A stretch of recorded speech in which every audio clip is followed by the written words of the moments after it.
Welcome to the INFOWARS Nightly News. I'm Gigi Arnetta on this Tuesday, August 20th, 2013. Here are some of the top stories on tonight's news. Tonight, was Princess Diana murdered by a British soldier? Then, the gun confiscation begins in California. And the Hastings toxicology report shows he wasn't impaired? All that and more on the INFOWARS Nightly News.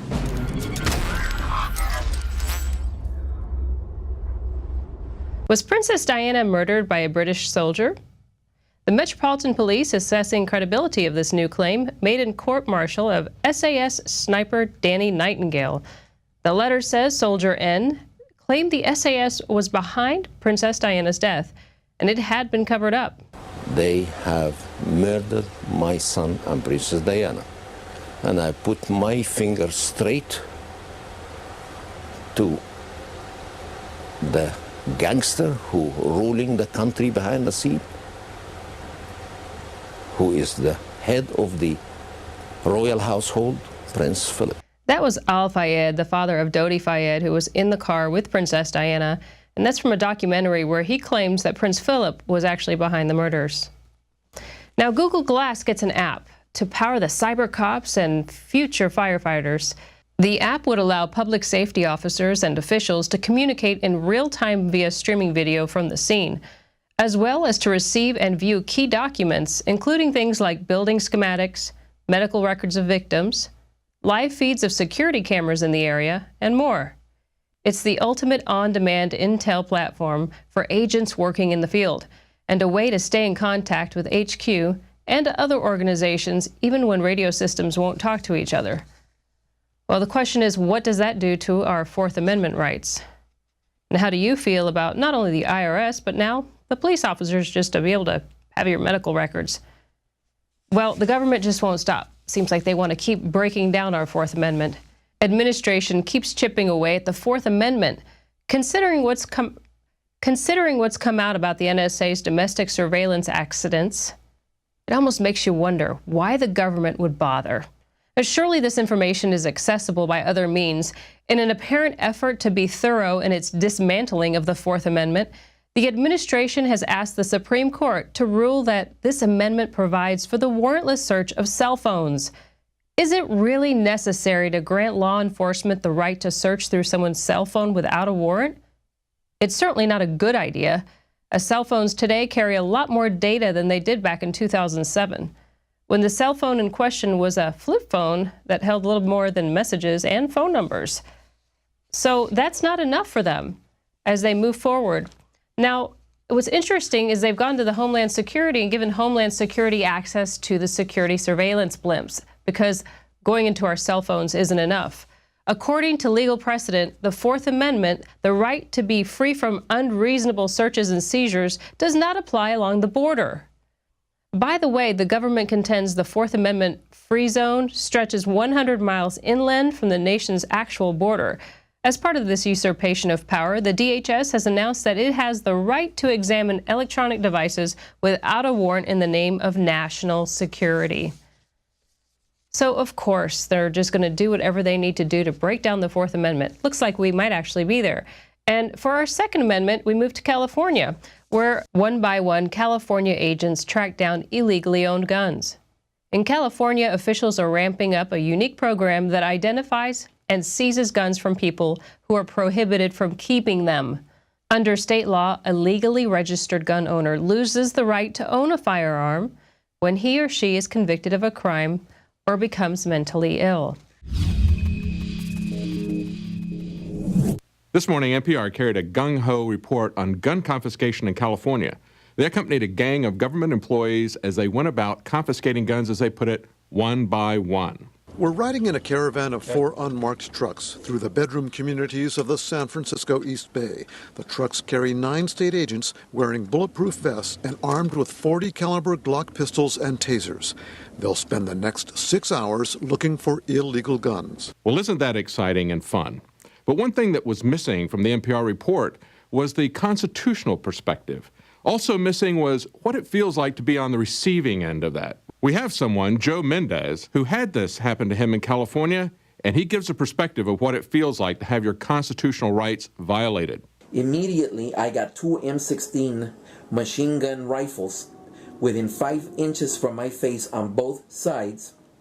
One cop came up with his gun in my face, and the other one proceeded to put my hands behind my back for the sole purpose of owning and possessing assault rifles, which were legal to own.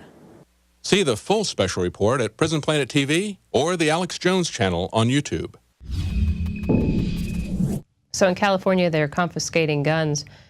And in Egypt, it looks like the Obama administration has secretly decided to cut funding. The Obama administration has decided to temporarily suspend the disbursement of most direct military aid, the delivery of weapons to the Egyptian military, and some forms of economic aid to the Egyptian government, while it conducts a broad review of the relationship. The latest reports are that Obama's actually saying they're not cutting funding, that they're re-examining the situation. So we'll have to see how that progresses tomorrow. Now, the Turkish prime minister is blaming Israel for what's happening in Egypt. He says that Israel orchestrated Morsi's overthrow. Israel is behind the coup in Egypt. We have the evidence. Erdogan was quoted as saying in the Turkish daily Today's Zaman on Tuesday. Now, he's not the only leader in the last week to accuse Israel of using power to influence events in Egypt. Last weekend, Venezuela's president accused Israel and the U.S. of conspiring to oust Morsi and of stirring unrest in Syria. We have witnessed a bloodbath in Egypt.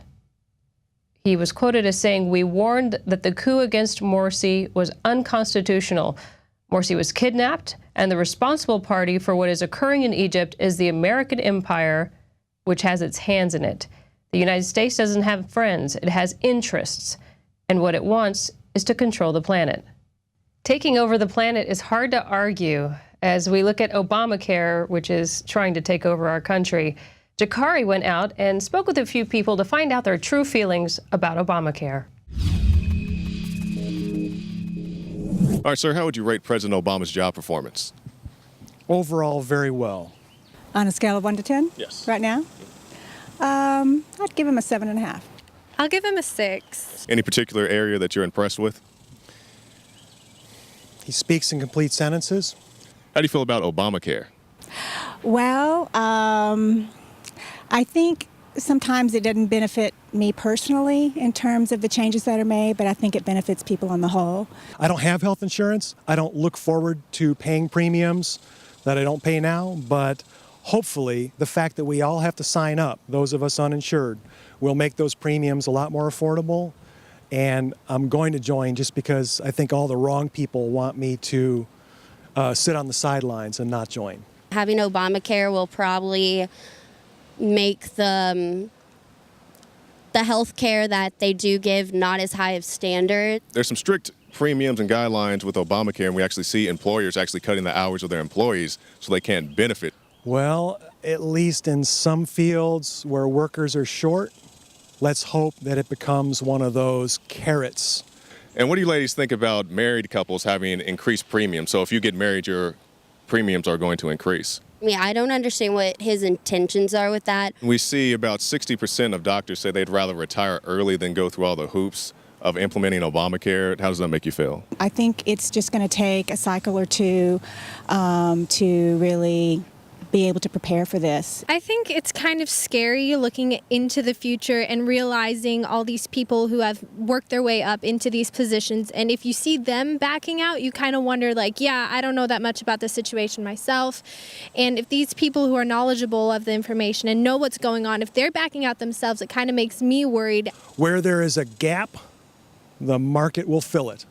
So if those doctors retire, then we'll have more strip malls having doc in a box. And some people are against Obamacare just because of the fact that the government is now allowed to make you buy a product or service. We just want you to go ahead and get this health care. Would you be for that? If everyone had some basic coverage, I think it benefits the society. And on that buying a product or service, we see a small town in Georgia now has a city ordinance forcing their residents to purchase firearms, to own firearms in their home. How do you feel about that? I think there's a lot of people shouldn't have access to firearms, so I think that's absurd. Now, does this cross any lines as far as the government making you own a product or service? To me, that's a totally different situation. Stop by the INFOWARS shop and pick up Doctored, the film the American Medical Association doesn't want you to see. Well, it's interesting to see how people feel about Obamacare. And we have some breaking news that we just received. We actually have the coroner's report from the Michael Hastings accident. We've acquired it through Sergeant Joe Biggs, who's going to be on the show tomorrow with Alex. It'll be an exclusive segment with Alex talking about what's inside of this, a very extensive report. But there are a couple of things that we've noticed, and they have to do with the fact that they're claiming that he may have been using drugs. And also, the LA Times has come out with an article saying that the coroner family link Michael Hastings to drug use at the time of death. Now, I want to note that the LA Times has been claiming that the FBI is also not involved in researching any of this or having anything to do with the Michael Hastings accident, but yet Sergeant Biggs knows that the FBI has material because he's actually going to receive some in September from them. So we have some conflicting information. Now, in the toxicology part of this report, it's talking about carboxy-THC, which doesn't cause impairment. And he's a regular user of medicinal marijuana for PTSD. That's inside of the report, which you can take a look at later. And the second kind, this THC, which is at 12, if you're a regular user, this level of THC would not impair you. 30 is actually the high level, and we've actually done a report on people who drove at that level and were able to do that just fine. So the only other chemical found in his body was 0.05 micrograms of amphetamine, which there's actually a lot of common compounds that can give a false positive for meth. Look at all this. You can go down the list from Advil to anything to B2 vitamin, NyQuil, Dimetap. I mean, look at this list. Toxic levels for methamphetamines don't even register until 0.1. So according to this toxicology report, it's just basically, it looks like a character assassination, saying that he was on drugs and that there was family intervention on needing rehab. And it's a real shame. But today's daily quote: "Our Constitution was made for a moral and religious people. It is wholly inadequate to the government of any other." That's from John Adams. Support the grassroots movement. Indie filmmaking. You have to see this movie. We have it available at InfoWarsShop.com. It's a compelling film of how the drug war affects the children from a perspective you wouldn't expect. And we have the director, Kevin Booth, that's here with David Knight. So stick around till after the break because it's a great interview.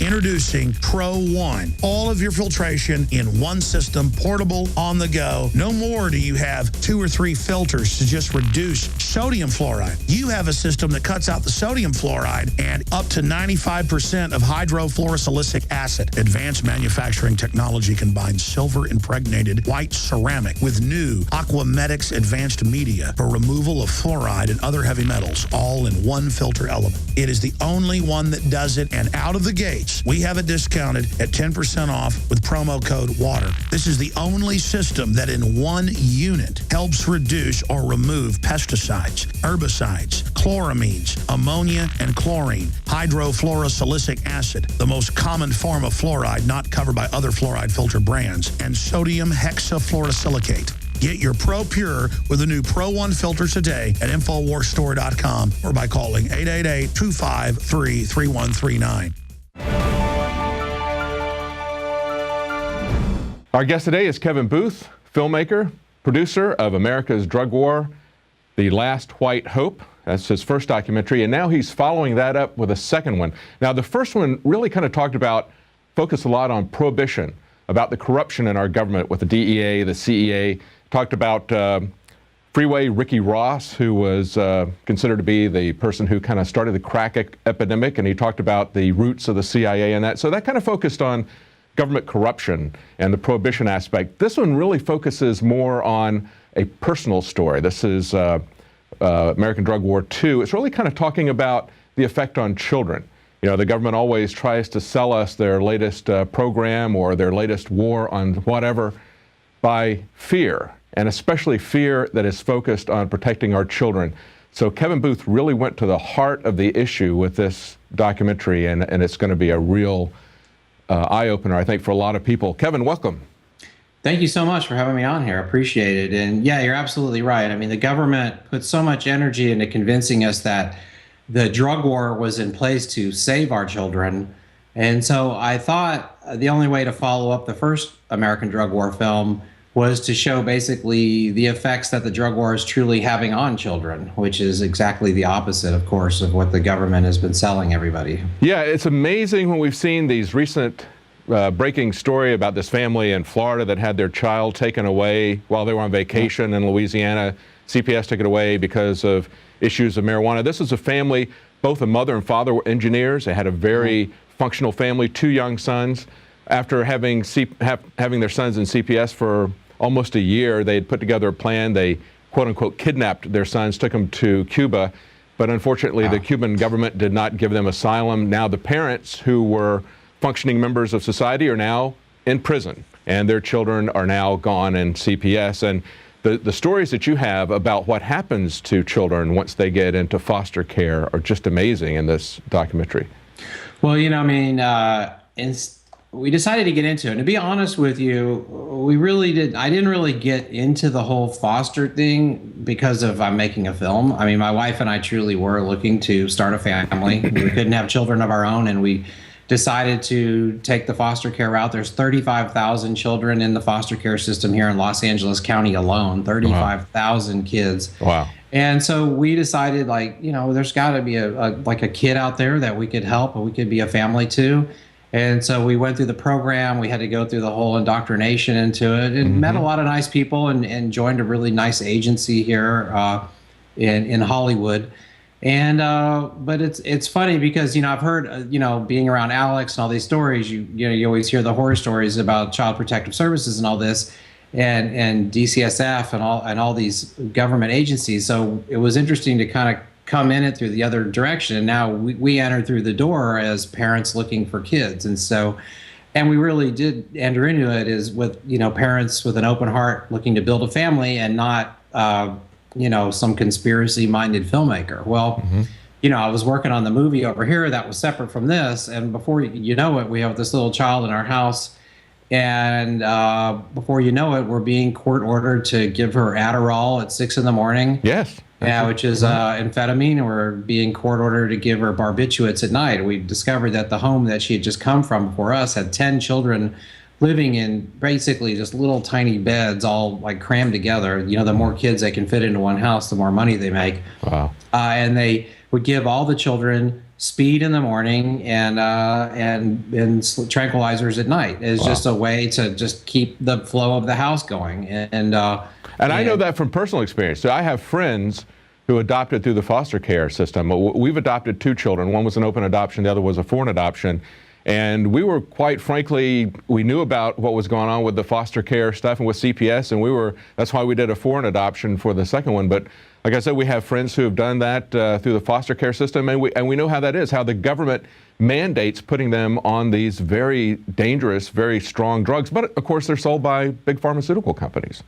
And it's really just a way to the log jam because of the corruption in the system, and you know, we're dealing with laws that are 70 years old. You know, many of the laws regarding the foster system have been on the books now for 70 years. They're completely outdated. Everything is completely outdated and broken and just crumbling. And so they literally have to use drugs to just keep the log jam from getting worse. And so what you learn when you get in there is it's not really all these evil people working in the system. There's actually a lot of good people working in these things, but it's the laws and the system, and everything is so broken and outdated and corrupt and being controlled by the wrong things that it's people are going, I can't believe that they allowed you to get away with this or make this movie, but it's not like anybody was trying to stop us. I mean, they're all working these jobs knowing, yeah, we do think the kids are on too many drugs, but we don't really have a choice. There's nothing they don't make the policies. Like so many different systems, they don't make the policies. The people, whether it's the military, whether it's the schools, whether it's CPS, the people that are just implementing the policies, if they even think about it, they don't have the capability to really change these policies. They're just kind of cogs in the system. But it's Absolutely. a few people at the very top, people who are with the FDA, people who have made this alliance with the big pharmaceutical companies. They're making the policies. They're setting these policies. They've created the system. They've created the machine. Yeah, no, absolutely. And we, and I found myself even, in private meetings with highly educated, highly intelligent doctors who I have respect for. And I'm sitting there going, look up who I am. I actually do documentaries about this topic. I travel around the country lecturing at universities about this very subject. And I'm telling you, this child in our home is not being served well by this medication. Now, the girl in the movie, Stephanie, has been returned to her mother. And since then, we've taken on another foster daughter who's basically taking another form. It's not Adderall, but it's close to Adderall. It's a very, very high dose. And you enter in like a whole nother tricky aspect, and that is the child themselves actually likes the drugs. And when you start telling the child, like, hey, you're taking this bad drug, we need to get you off of it, they're like, oh, no, I like the drug. And then what do you do, right? And what is the future going to hold for the child that's already like loving this pill they get every morning and the way this pill makes them feel? Kevin, I think what we're seeing here with CPS is really kind of a microcosm of the entire system that our government and those in big pharmaceutical companies would like to see all of us on. It's not just that they want to get the children on. They would love to get the children on, but you see aspects of it even within the government school system, the overuse of drugs for ADHD, like Ritalin. But they want everybody on these big pharmaceutical drugs. I mean, we moved out to an area about 20 years ago that we didn't get any television reception. And it was really a blessing. We didn't realize it at the time. We really haven't watched television. I mean, we are active on the internet, we watch movies, we do other things, but we were surprised when we went back and looked at television when we'd be traveling or something, and just the number of pharmaceutical commercials that they never even had before, and how predominant they are. I mean, it's the majority of the commercials that are out there. They're really pushing this on society as a whole. It's not just the children in CPS. That's a microcosm of where they want to go. And I've been told that if you want to see who are the biggest financiers of TV, the big sponsors, watch who is sponsoring the world news. That's right. Like go watch like the evening, the main evening news on NBC, CBS, and it is pharmaceutical ads. That's who are like the big donors, and that actually then even became trouble for me getting broadcast for the newer movie, because we're talking about being able to replace a whole drug cabinet, a whole medicine cabinet full of pills with one single plant that you can grow in your backyard. And that very simple message right there led to like us hitting brick walls with getting broadcasts on the second movie. Well, I've seen something very interesting just the last couple of months actually on the CIA News Network, CNN. They have Sanjay Gupta, who's their doctor, just last week was saying that he's sorry he misled people about the efficacy and the danger of medical marijuana. And when you look at him on these programs talking about how he's changed, why he was misinformed, you realize that even though this man is very intelligent, he's been in this pharmaceutical bubble that MDs kind of live in. He didn't even, as he says, he didn't even look at the efficacy of marijuana. He just saw a lot of studies that had been done that were selective studies that focused on negative aspects of marijuana, but there really weren't studies that were being done that he wasn't aware of. But he was kind of living in this pharmaceutical world, probably like the doctors that you were talking to. Sure. I mean, and they all do. I mean, because that's how they make a living, absolutely. And, it's interesting, too, because the Sanjay Gupta show called Weed, which I recommend everybody watch, just came out this Sunday. And I got to admit, I'm amazed by it, but it almost felt like they watched my newest movie and then went and made the TV show, got it out there, which is totally cool, because all I can say to anybody out there that if you watch the Sanjay Gupta CNN special, then you need to check out American Drug War 2, because it picks up on those exact ideas. It has, like a main story thread about a young boy suffering with brain cancer. It has a lot of the same threads, but we take it to like another level in which I don't think CNN is prepared to broadcast yet. But maybe, who knows? I'm really kind of wondering what's up with them. I mean, I looked at their website today. Their top story is titled, "Are American Opinions on Marijuana Reaching a Tipping Point?" And if you look at all the different, I mean, it's a little bit late, but it's good that they're reporting some of this stuff. I don't know why they're doing it, because, I mean, they've been very much in the pocket of big pharmaceutical companies, but they're actually talking about some of the effective things, like you mentioned, the brain cancer. There was an article associated with that, Marijuana Stops Child Seizures, talking about Seattle's budding economy, talking about the legalization of it there. And then another article from Melissa Etheridge saying that pot got her through. I mean, it's interesting to see this happening now on CNN. What do you make of that? Well, I think, I think the conspiracy theorist scared part of me is that the pharmaceutical companies are fixing to come vulturing in on all these, well-meaning, you've had people now that have been working at this, trying to build an organic, non-corrupt marijuana industry for all these years. And there's a lot of really good people out here in California. I go to Denver all the time. I got a lot of dealings in Denver, and I'm working on some other films in Denver. And so I think between the Los Angeles area, the Oakland, San Francisco area, and the Denver area is kind of like the nucleus of this whole deal. There's a lot of really good people, but there are some very bad apples out there too that are very opportunistic. And I think the door is open for big corporations to come in and swoop down and really kind of take this thing in an angle which people really don't want to see. With companies like Monsanto could come in. They're already talking about a year from now there's going to be just regular retail marijuana stores in Denver, not dispensaries, but just like a liquor store. Just like there's the pot store. You don't have to have a prescription or anything to go in there. The Denver scene is pretty crazy right now. I just got back from there. I'm doing a little mini doc about this whole thing all the kids are doing now called dabbing, which takes marijuana to another level. They're all doing this this oil, this very powerful oil, and that's this whole crazy thing. And a lot of people that are negative about this are going to say, well, this is what happens when you legalize it. Kids are going to take it to the next level, and so they're going to use that as an argument. So. Well, you've talked about in your lecture series, you talked about the difference between THC and cannabis and the medical uses of it. Now, but there's also, you talk in your lecture series about the government has just done a patent right. Well, on not marijuana? just, well, God, it's like 10 years ago. They've had the patent for about 10 years on cannabinoids. Anybody should to Google it. And it's the Department of Health and Human Services. And basically, what's alarming about this is, first of all, the government shouldn't be allowed to take out a patent like this. In the first very place. strange. First of all, that's very strange. And the other part that's alarming is that our American government is working with foreign pharmaceutical companies to basically circumvent a lot of like good, smaller American companies that are trying to work on getting the actual natural plant derivative through the FDA process. And something we touch upon in the movie, it's kind of a hard concept to explain in a short amount of time that we have here on this interview.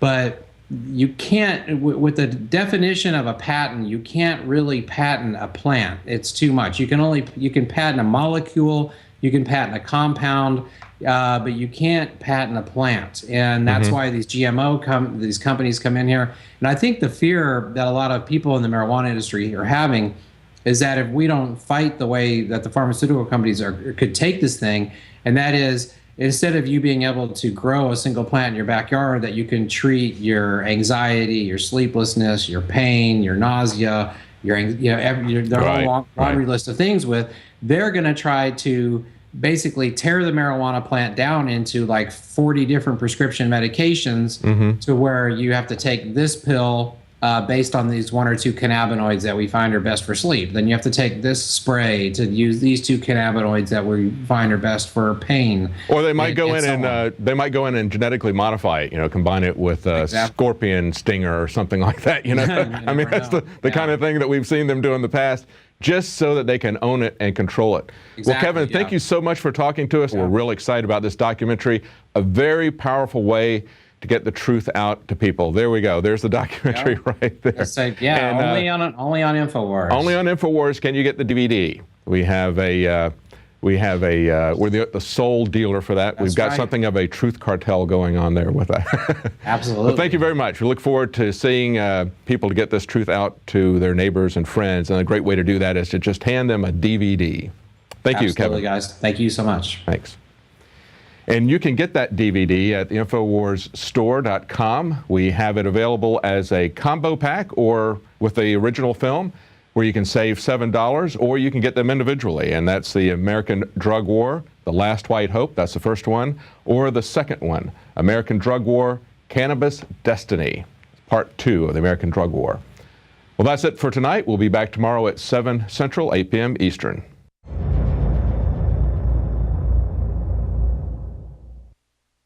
Now you can watch The Alex Jones Show live as it happens at Infowars.com/show.